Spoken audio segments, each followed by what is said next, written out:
What's up, you guys? Welcome back to the Monkey Cave. Again, I'm Jeffro, and these are the segments where I'm sharing with you the tools I use in this shop to build some fun stuff. So, right here today we're going to cover my notcher. So this right here is essentially a knockoff of the JD Squared Notch Master. So I've had the opportunity to work in a lot of different shops. I've used a lot of different notchers, and this one just happened to be one of my favorites. Not only is the price point very reasonable, they're under $300 for this notcher, but the performance that you get out of this notcher is on scale with some of the higher end ones, all the way from the lathe style notchers to abrasive notchers, so on and so forth. I've used a little bit of everything over the years, and this is the one that I thought worked best for what I want to do.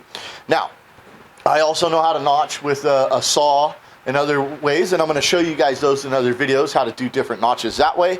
So this notcher cannot do everything. There are some things that are missing. The ability to adjust my tube vertically or horizontally, however you want to put it.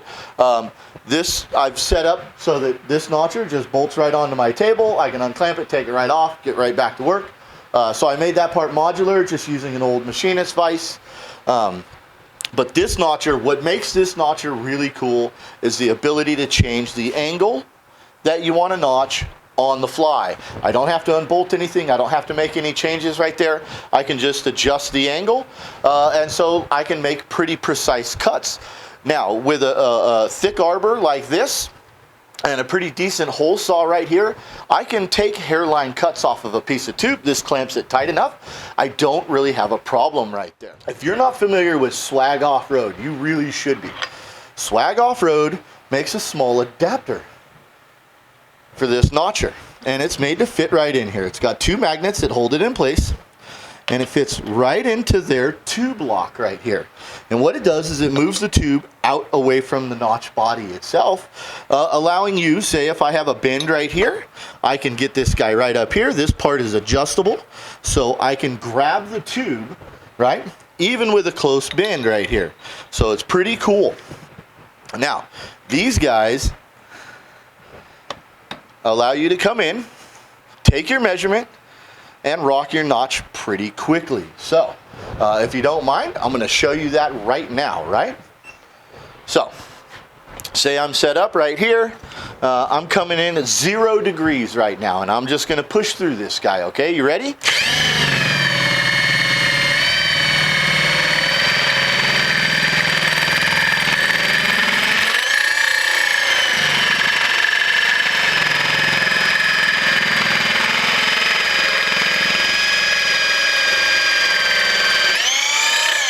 Now, you can see that that only took a few seconds, right?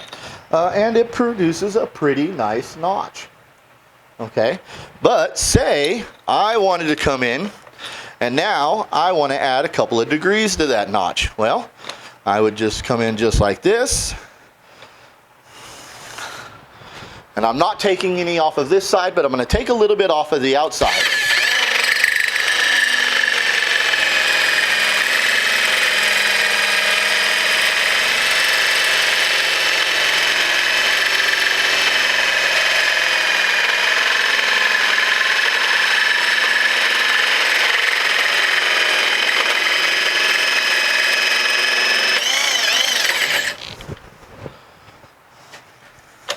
And I can produce an offset notch. Okay, so say I wanted to take kind of a longer angled notch with this guy. I can also do that, all right?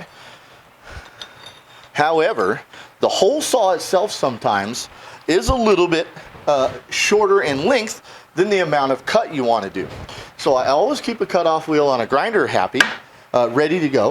Sometimes you can just break it off with a crescent wrench on the outside. I'm going to show you right now. But sometimes I have to come in and I can cut it with a cutoff wheel and then continue my notch. So I'm going to show you that right now. So this is an example of a little bit longer notch, about 30 degrees. That's according to the notcher itself. So.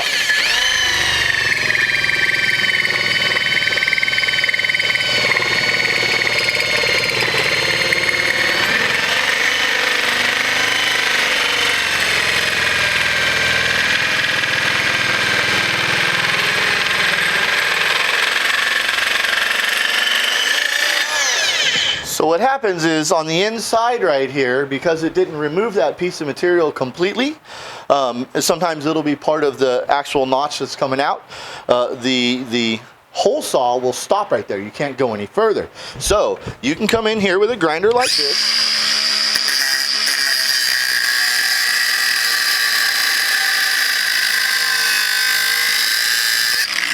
And you can either weaken it or cut it all the way off, but try not to cut into your notch. I take a crescent wrench like this, reach in here like this, and it will just break right off. And then finish your notch.